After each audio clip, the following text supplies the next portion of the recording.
दोस्तों नमस्कार। दोस्तों, किसानों के एक दिन का उपवास खत्म हुआ। यानी जो किसान इस देश को पीढ़ियों से अनाज देता आ रहा है, उसे भी एक दिन का उपवास इन बातों के तहत रखना पड़ा कि अगर 3 कानून बरकरार रह गए तो वह अपनी ही जमीन पर गुलाम हो जाएगा। आने वाले वक्त में 2 जून की रोटी के लाले उसे भी पड़ जाएंगे। तो उसे इस तरीके से एक दिन का उपवास भी मंजूर है और शायद अपने आंदोलन को तब तक आगे ले जाने की सोच को भी बरकरार रखना है जब तक सरकार की तरफ से यह उम्मीद ना जगा दी जाए कि आने वाले वक्त में आप अपनी जमीन पर गुलाम नहीं होंगे, आपके अनाज को खरीदा जाएगा। जो पैसा अनाज उपजाने में लगता है उससे ज्यादा कीमत दी जाएगी। लेकिन कोई भरोसा, कोई उम्मीद इस दौर में जाग नहीं रही है। किसान उपवास पर बैठा था और देश के कई कैबिनेट मिनिस्टर्स आपस में लगातार गुफ्तगू कर रहे थे। कृषि मंत्री हो, इस देश के रक्षा मंत्री हो, इस देश के गृह मंत्री हो, इस देश के वाणिज्य मंत्री हो, सभी आपस में गुफ्तगू कर रहे थे। इस देश के कृषि मंत्रालय से लेकर कृषि भवन तक के भीतर कई दर्जन नौकरशाह लगातार सरकार को यह टिप्स दे रहे थे कि इन बातों को अगर किसानों के सामने इस तरीके से रखा जाए तो शायद बात बन सकती है। और सरकार और देश के प्रधानमंत्री भी खुले तौर पर ऐलान कर रहे हैं कि हमने पहली बार आजादी के बाद इस देश में कृषि सुधार की तरफ कदम बढ़ाया है। इससे पहले किसी ने यह हिम्मत नहीं की थी। हमने ही एग्रीकल्चर सेक्टर के रिफॉर्म की सोची और यह 3 कानून उसी के लिए है। सवाल यहीं से खड़ा होता है कि सरकार की दृष्टि में जो एग्रीकल्चर रिफॉर्म है और यह 3 कानून है, वह उसे सही क्यों लगते हैं और किसानों को यह सही क्यों नहीं लग रहे हैं। और इन दोनों के बीच सिर्फ आप दिल्ली की सीमा पर खड़े किसानों की तादाद को मत देखिए, यह आज समझने की कोशिश कीजिए कि इस देश के भीतर में जो 12 करोड़ किसान और 14 करोड़ मजदूर एक साथ लगकर कितनी उपज उपजाते हैं और दुनिया के भीतर में भारत की उपज कहां कहां चली जाती है। गोडाउन से लेकर रिटेल सेक्टर से लेकर एक्सपोर्ट तक की स्थिति अगर इस देश के भीतर से पैदा हुई है तो उसकी नब्ज कहीं ना कहीं किसानी पर ही टिकी है। यानी अनाज नहीं होगा तो एक्सपोर्ट कौन करेगा, अनाज नहीं होगा तो गोडाउन किसके लिए होंगे, अनाज अगर नहीं होगा तो उसको रिटेल सेक्टर में बेचने के लिए कोई क्यों जाएगा। ये सारी परिस्थितियां बतलाती हैं कि जो अनाज है जिसे किसान उपजाता है उसको ही इस देश में उसकी लागत का मूल्य भी ना मिल पाए और सरकार इसलिए हाथ खड़े कर दे कि अगर एमएसपी के तहत जो मिनिमम सपोर्ट प्राइस है, अगर उसके तहत उसने 23 फसलों को खरीदना शुरू कर दिया तो उस पर तकरीबन 15 लाख करोड़ रुपए का बोझ आ जाएगा। सरकार 15 लाख करोड़ रुपए कैसे दे सकती है किसानों को, यह एक मुश्त आपको लग सकता है।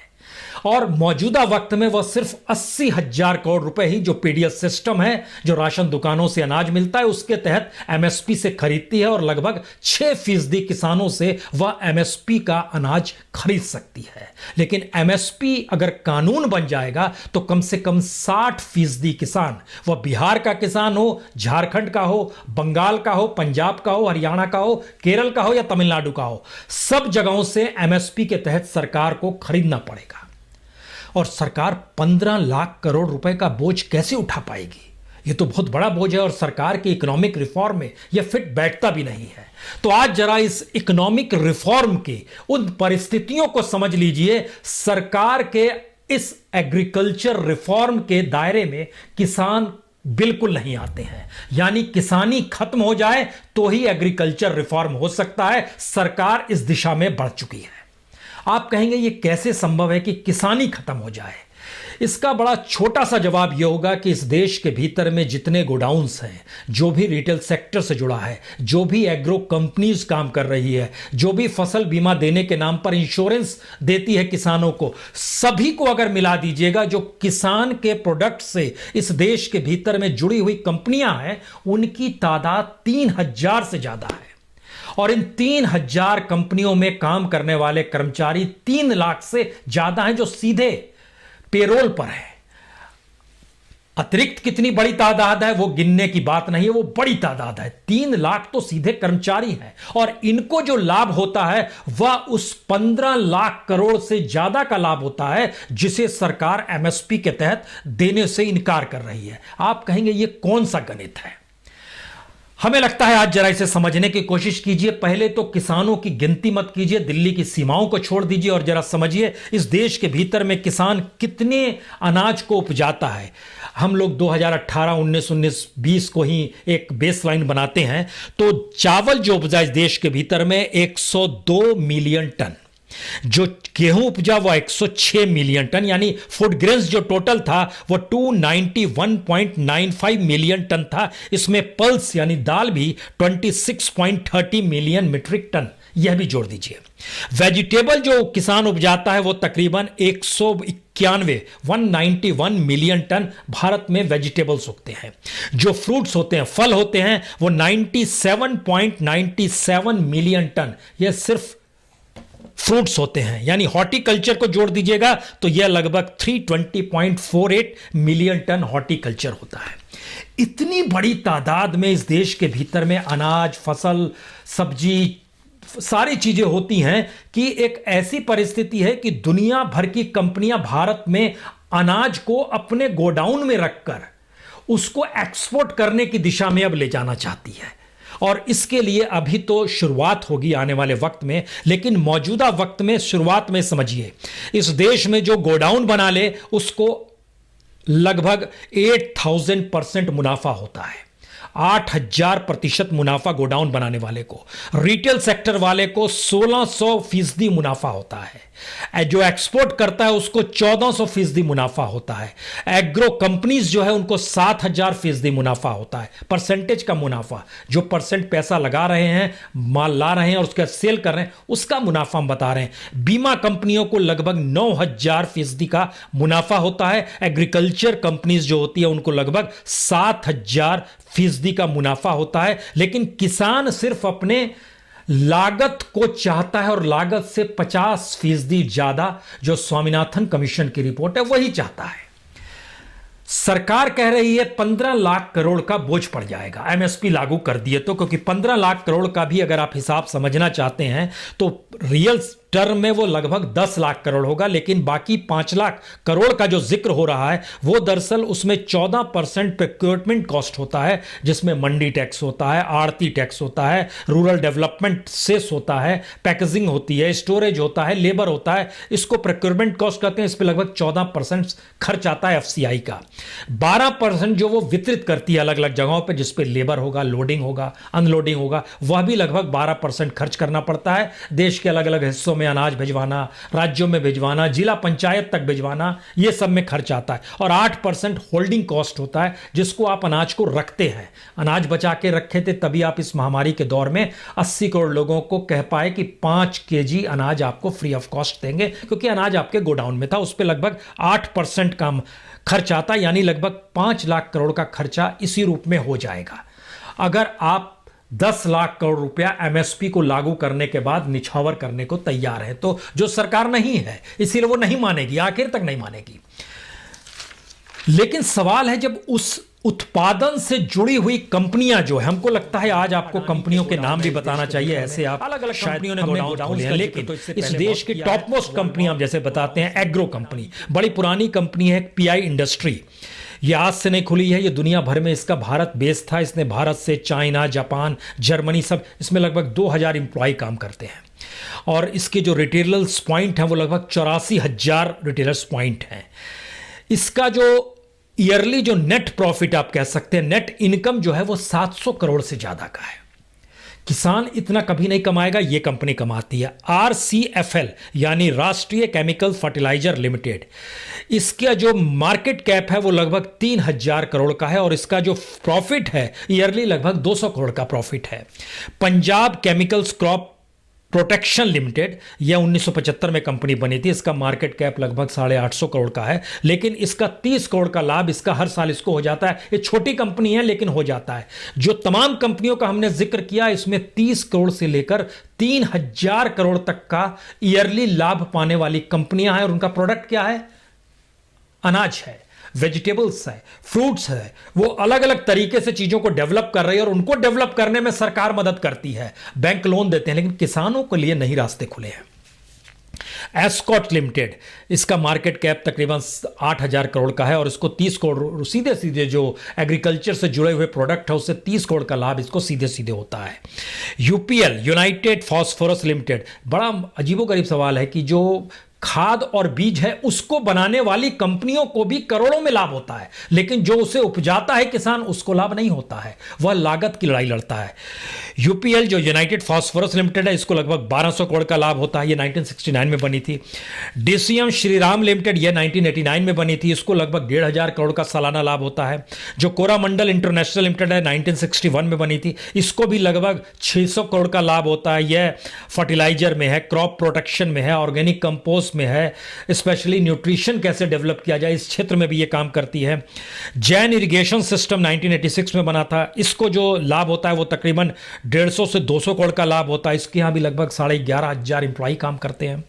गोदरेज एग्रोवेट जो है यह पोल्ट्री प्रोसेसिंग में आता है, एनिमल को जो फीडिंग होती है, जो ऑयल पाम होता है उस क्षेत्र में काम करता है, इसको भी लगभग 700 करोड़ का लाभ होता है।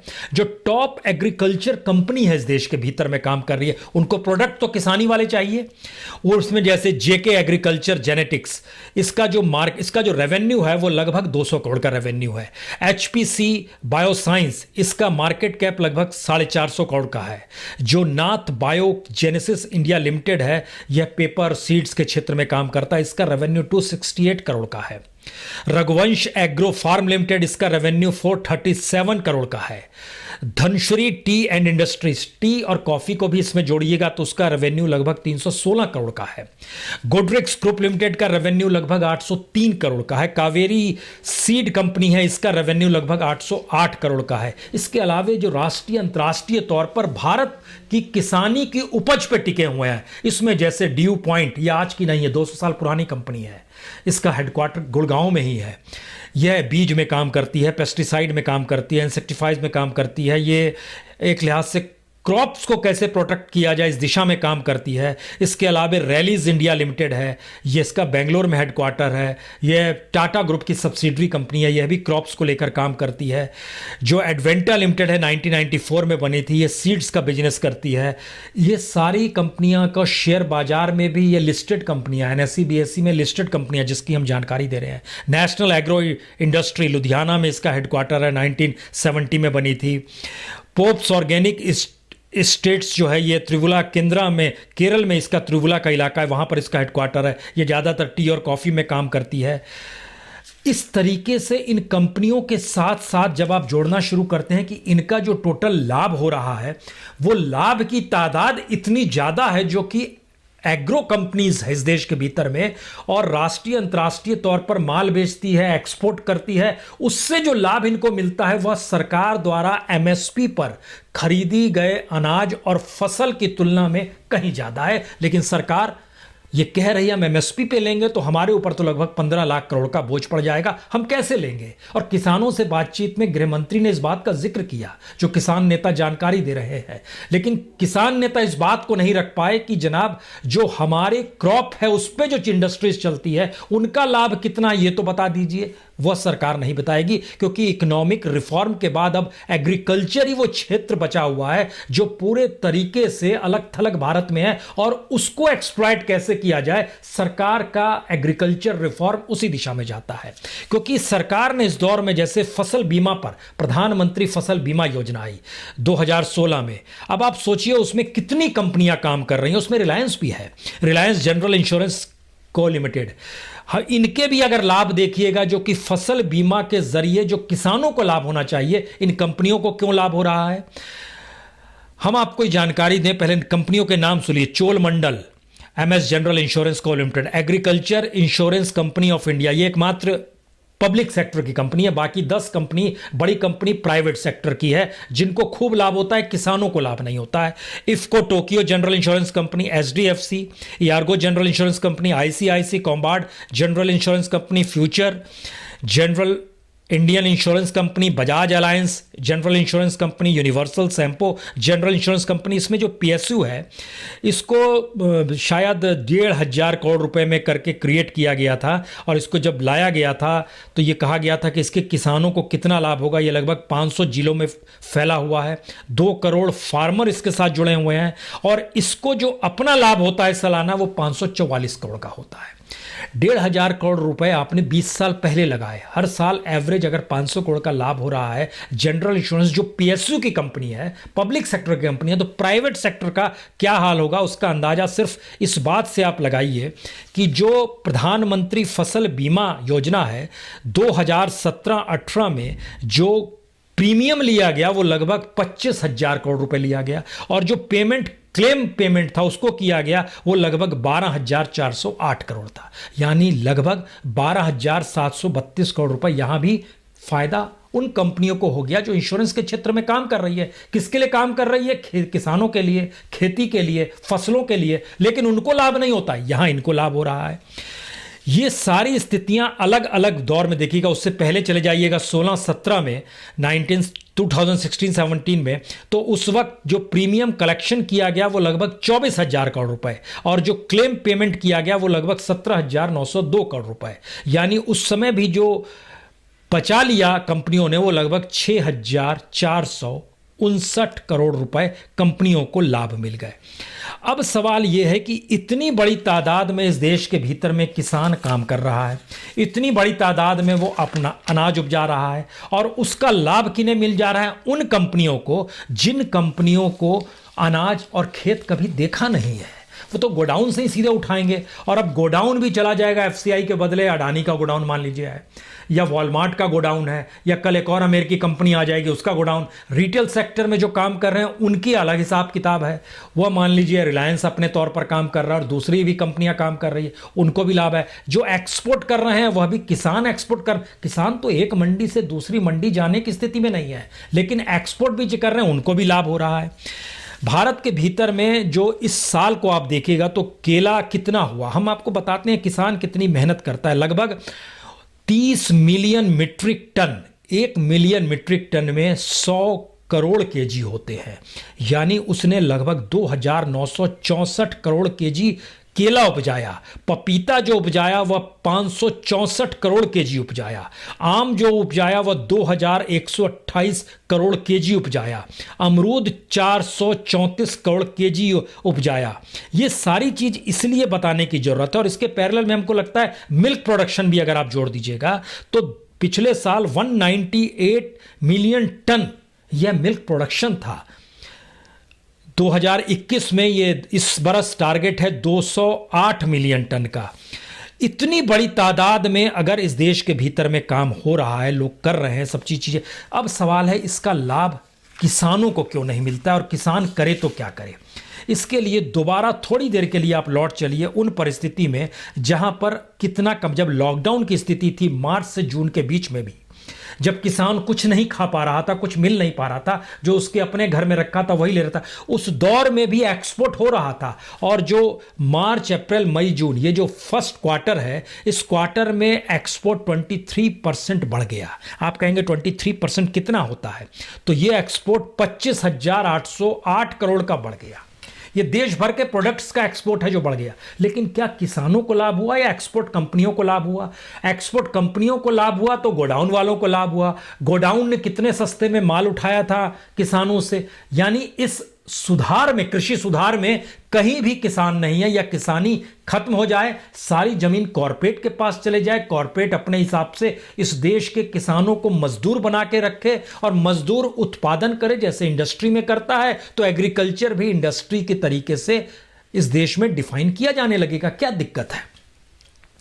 अब सवाल यह है कि अगर इतना लाभ हो रहा था, इसमें हमको लगता है और जरा समझने की कोशिश कीजिए कि अंगूर का जो एक्सपोर्ट हुआ है उससे 318 करोड़ का एक्सपोर्ट वालों को लाभ हुआ। दाल का जो एक्सपोर्ट इस दौर में हुआ वो 725 करोड़ का लाभ हुआ। जो डेयरी प्रोडक्ट से लाभ हुआ वह लगभग 314 करोड़ का सीधे सीधे लाभ इनको हो गया। ये सिर्फ उन 4 महीनों का जिक्र कर रहे हैं जब लॉकडाउन की स्थिति थी। अगर ये स्थिति है और इस स्थिति के भीतर अगर ये सच है कि इस देश के भीतर में 3000 से ज़्यादा कंपनी सिर्फ एग्रीकल्चर प्रोडक्ट्स पे टिकी हुई है और उनकी संख्या 3000 काम करने वाले 3 लाख और उसको जो मुनाफा है वो 15 लाख करोड़ से ज्यादा का है, अगर सबको जोड़ दे रहे हैं आप, तो फिर एमएसपी को लेकर 15 लाख करोड़ का बोझ अगर सरकार पे पड़ भी रहा है तो सरकार क्यों नहीं उठाती है और सरकार इसको नेशनलाइज क्यों नहीं कर देती है?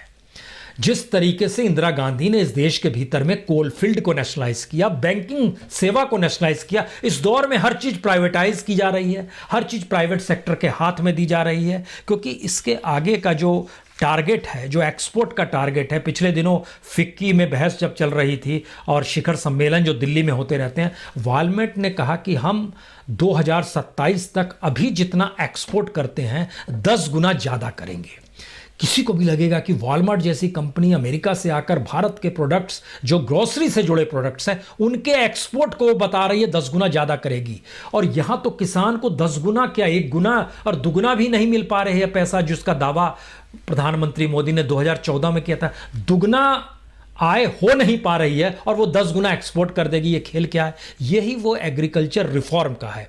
और सरकार का टारगेट क्या है यह भी जरा समझिए। 2019 अगर पिछले साल का आप जिक्र करें तो जो एक्सपोर्ट किया गया था वो तकरीबन 38.49 बिलियन डॉलर था। इसको अगर आप करोड़ में कन्वर्ट कर देते हैं तो लगभग 2,91,192 करोड़, यानी लगभग 3 लाख करोड़ एक्सपोर्ट किया गया। सरकार का जो टारगेट चल रहा है 2022 तक का, जिसमें उन्हें किसानों की आय दुगनी करनी थी, किसानों की आय तो दुगनी नहीं हुई, लेकिन यह एक्सपोर्ट डबल हो जाएगा। यह सरकार का क्लियर कट है। और सरकार के जो डॉक्यूमेंट्स को आप देखिएगा गवर्नमेंट की साइट पे ही जाके, उसमें इस बात का जिक्र है कि यही वो 3 कानून हैं जिसके जरिए आने वाले वक्त में भारत ज्यादा से ज्यादा एक्सपोर्ट कर पाएगा। और अभी वह जो 38.49 बिलियन डॉलर का एक्सपोर्ट करता है, जिसको रुपए में कन्वर्ट हम कर रहे हैं तो लगभग 3 लाख करोड़ होता है, तो वह लगभग 60 बिलियन डॉलर हो जाएगा। यह एक्सपोर्ट का टारगेट है, 60 बिलियन डॉलर। इसको अगर आप रुपए में कन्वर्ट कर देंगे 60 बिलियन डॉलर को, तो यह लगभग 4.5 लाख करोड़ हो जाएगा। और टारगेट इसी लिहाज से मानकर यह चल रहे हैं कि 2024-25 तक जो ये सरकार, अब जो अगला चुनाव हम लोग जाने वाले हैं, उसमें लगभग 60 लाख करोड़, यानी डबल की स्थिति आ जाएगी। यानी सबकी आय बढ़ेगी जो भी इस देश की किसान के प्रोडक्ट्स पे जुड़ा हुआ है, लेकिन किसानों की आय नहीं बढ़ेगी। और सरकार जिस सब्सिडी का रोना रोती है कि हमको सब्सिडी देना पड़ता है, वो कितनी रकम है वह भी देखिए, क्योंकि सरकार एमएसपी को भी सब्सिडी में मानेगी, कोई इनकार नहीं है। आपको मानना है मानिए आप, लेकिन यहां तो है कि लागत जो लग रही है उससे हमको 1.5 गुना चाहिए था, और आपने कहा था देंगे दुगुना। यहां तो 1.5 गुना की दूर की बात है, लागत नहीं मिल पा रही है। केंद्र सरकार जो सब्सिडी देती है वो फर्टिलाइजर में 70,000 करोड़ का देती है, जो क्रेडिट सब्सिडी है वो लगभग 20,000 करोड़ का देती है, क्रॉप इंश्योरेंस जो है वो लगभग 6,500 करोड़ है, जो सपोर्ट प्राइस है वो 24,000 है। हम जिस 80,000 करोड़ का आपसे जिक्र कर रहे थे, ओरिजिनली वो 24,000 करोड़ इसलिए बैठता है क्योंकि राशन दुकान में 2 रुपए और 3 रुपए वापस भी तो आते हैं जो आप गेहूं और चावल खरीदते हैं, और इस देश के लगभग 23 करोड़ लोगों के पास राशन कार्ड है। उनको जब जोड़िएगा तो सरकार सपोर्ट प्राइस में सिर्फ 24,000 करोड़ रुपए दे पा रही है। इन सब को जब जोड़ दीजिएगा तो इसका मतलब है सरकार सब्सिडी हर साल, केंद्र सेंट्रल गवर्नमेंट 1,20,500 करोड़ रुपए देती है सब्सिडी। स्टेट भी कुछ सब्सिडी देता है। स्टेट पावर के क्षेत्र में देता है 90,000 करोड़, इरिगेशन में देता है 17,500 करोड़, क्रॉप इंश्योरेंस देता है 6,500 करोड़। इसको जोड़िएगा तो तकरीबन 1,15,000 करोड़ बैठेगा। यहां पर एक सवाल यह भी है कि जब जब पावर का जिक्र होता है, पावर का जो सरकार सब्सिडी देती है वो सरकार की पॉलिसी कितनी करप्ट है इस देश के भीतर में, ये उसकी पहचान है। इसलिए हम इस बात का जिक्र कर रहे हैं क्योंकि सरकार के जरिए पावर सब्सिडी और किसान के जरिए पावर का इस्तेमाल सिंचाई के लिए होता है। इस देश के भीतर में सिंचाई का इंफ्रास्ट्रक्चर ही नहीं किया गया। आप पानी दे दीजिए और पानी का मीटर चला दीजिए, वो बिजली के मीटर से कम पड़ेगा। तो सरकार ने इस देश के भीतर में पानी जो था मैक्सिमम इंडस्ट्रीज को दिया, मैक्सिमम बिल्डर्स को दिया, एग्रीकल्चर के लिए पानी नहीं रखा, स्थिति बिगड़ती गई, भूजल भी नीचे हो गया। भूजल जब नीचे हो गया तो नीचे से पानी निकालने में और खर्चा आने लगा, वो डीजल का खर्चा हो या पावर का खर्चा हो, खर्चा तो बढ़ने लगा। और इस दौर में लगातार जो कीमत बढ़ती चली गई उस पर सरकार ने ध्यान नहीं दिया। और इसके लिए लगता है कि आज हमको एक उदाहरण आपको गन्ना का दे देना चाहिए। गन्ना किसान, खासतौर से गन्ना को लेकर अक्टूबर 2016 में उत्तर प्रदेश में अखिलेश सरकार थी, उन्होंने तय किया था 325 रुपए क्विंटल। आज की तारीख में भी वो 325 रुपए क्विंटल ही है, जबकि इस बीच में खाद की कीमत बढ़ गई, कीटनाशक की कीमत बढ़ गई, डीजल की कीमत बढ़ गई, मजदूरी की कीमत बढ़ गई, ट्रैक्टर से मिल तक अगर ले जाना है उसकी कीमत बढ़ गई। यानी गन्ना किसान खुद को पिरोने लगा, स्थिति ऐसी आ गई। और इन सब के बीच जो चीनी मिल का संगठन है ISMA, उसने कहा कि अगर एक भी रुपया आपने बढ़ाया न्यूनतम मूल्य से जो 325 रुपए है, तो फिर हमारे लिए भुगतान करना मुश्किल हो जाएगा। और सरकार से वो मांग रहा है कि आप हमको इंटरेस्ट फ्री कुछ रकम दीजिए जिससे हम किसानों को पेमेंट कर सकें। इस देश के इंफ्रास्ट्रक्चर को समझिए। मिल वाला बोल रहा है कि इंटरेस्ट फ्री पैसा दीजिए, नहीं दीजिएगा तो हम 3 किस्तों में भुगतान करेंगे, पहले 150 रुपए देंगे, फिर 100 रुपए देंगे और फिर 75 रुपए देंगे। 325 रुपए एक साथ एक मुश्त एक क्विंटल देने की स्थिति में हम नहीं हैं। जबकि हर कोई जानता है उत्तर प्रदेश में इस दौर में एक रेड रॉट नाम की बीमारी फैली, गन्ने सूख गए 30 से 40%। हर कोई जानता है बहुत जगहों पर जल जमाव है, उसकी वजह से अन्य अनाज सड़ते चले गए। स्थिति ये आ गई, मिल वाला पैसा दे नहीं रहा है तो किसी भी हालत में जो 325 रुपए प्रति क्विंटल गन्ना है उसके बदले 200 से 250 रुपए प्रति क्विंटल कोई कोल्हू को बेच रहा है, कोई क्रिशर को बेच रहा है। जबकि इसकी दूसरी स्थिति देखिए, गन्ने से चीनी बनती है, बगास बनता है, शीरा बनता है, प्रेसमेड बनता है, सभी की कीमत तय है, गन्ने की कीमत तय नहीं है। इस देश में एग्रीकल्चर प्रोडक्ट की कीमत नहीं है, लेकिन एग्रीकल्चर प्रोडक्ट को अगर आप उठा लेते हैं तो उसके बाद आप कुछ भी करते चले जाइए, आप दिन दुना 4 गुना लगातार कमाते चले जाएंगे। यह एक डेंजरस सिचुएशन है। यह है एग्रीकल्चर रिफॉर्म, जिसमें हमको किसान चाहिए ही नहीं, हम लोग उस दिशा में बढ़ गए हैं। और यह दिशा सबसे ज्यादा भयावह तब हो जाती है जब इस बात की जानकारी मिलती है कि आप किस रूप में चीज़ों को कमाते हैं और जो बीमा भी देते हैं वो कैसे देते हैं। पी साईनाथ साहब ने एक बढ़िया उदाहरण दिया था। महाराष्ट्र का एक जिला है अहमदनगर, वहाँ के एक डिस्ट्रिक्ट का उदाहरण दिया था। उन्होंने कहा कि वहाँ सोयाबीन जो बोया गया, किसान लगभग उनकी संख्या 2,80,000 किसान है। उन्होंने प्रीमियम दिया फसल बीमा के तहत लगभग 19 करोड़ 20 लाख रुपए का। स्टेट गवर्नमेंट ने दिया 77 करोड़ रुपए, सेंट्रल गवर्नमेंट ने दिया 77 करोड़ रुपए, सबको मिला दीजिएगा तो 173 करोड़ रुपए हो जाएंगे।